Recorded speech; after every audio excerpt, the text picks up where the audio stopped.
Hey everyone, this is MJ and you are at my channel called Reading This Life. My channel is where we talk fiction, we talk friends, and we talk fun. Today, let's do a book review on my first book, a novella that I've read for Horror Mayhem. This is Undead Folk.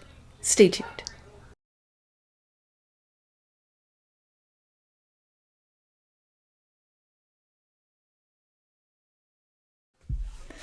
And remember, before we get started, you know what to do.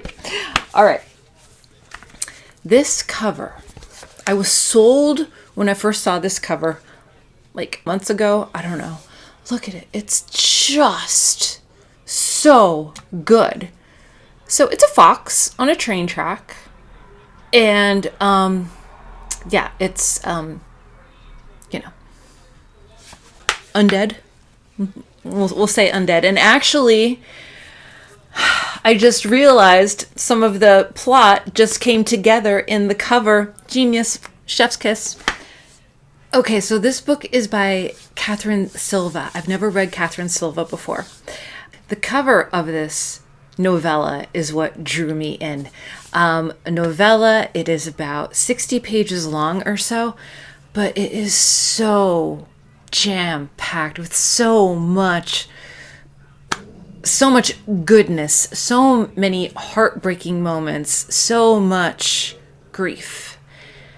And I was here for it. I endured it. It triggered the heck out of me. But I'm telling you, this is a magical thing, this little book. Okay, so let me tell you smidge about the story, because if I go into too much detail, I think I'm going to ruin it. So I made some notes for you. Okay, so what I loved about this book, well, let me tell you the backstory.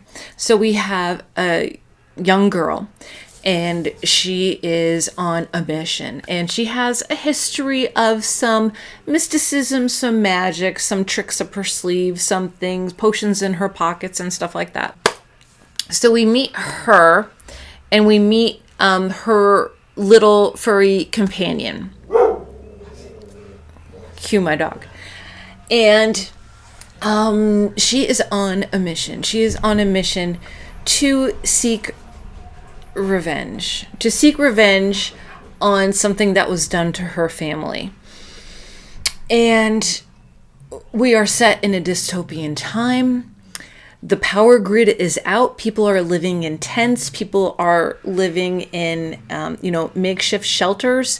And there's a lot of scavenging. There's a lot of survival. So we're on this journey with her as she's trying to seek revenge for what happened to her family. Okay. So I'm going to tell you what I loved about this book. I loved the magical, mystical element. Loved it. I fell in love from like page 2. I think I was on chapter 4, and I sent out a tweet about how much I was in love with this book.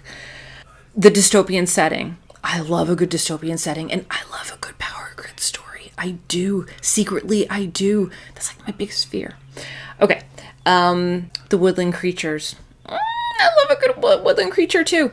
And I love the fact that it's a revenge novel with a twist, with a little bit of a twist.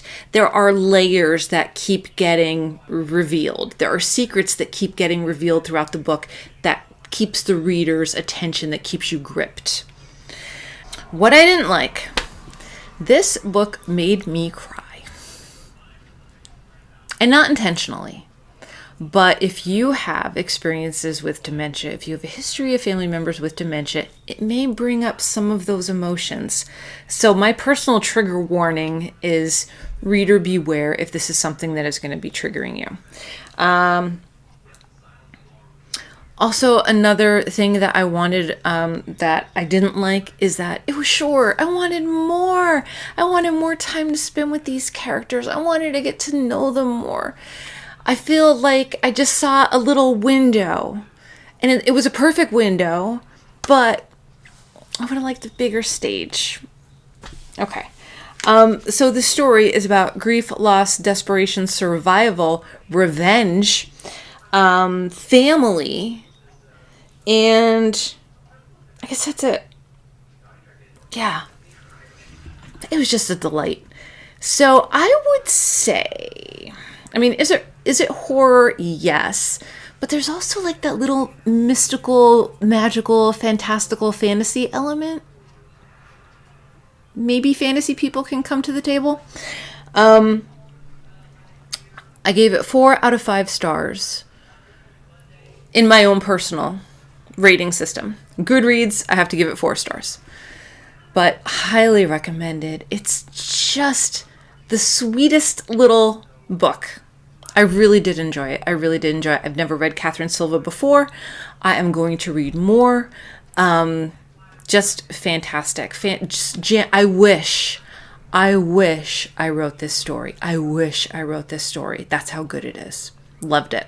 So, if you are interested in reading Katherine Silva or Undead Folk, there is a link to Katherine Silva's website as well as my bookshop account. And if you purchase the book from Bookshop, you're helping an independent bookstore and you're also helping out my channel just a little bit. So, and regarding the Horror Mayhem card, this book ticks the boxes for dystopian horror as well as indie horror. I think I'm going to leave it there. All right. So everyone, that's it. That's my book review. I hope everyone is doing well. Make sure that you're taking care of yourself so you can take care of others. And I will see you in my next video, whether that be sooner or later. So until next time, goodbye for now.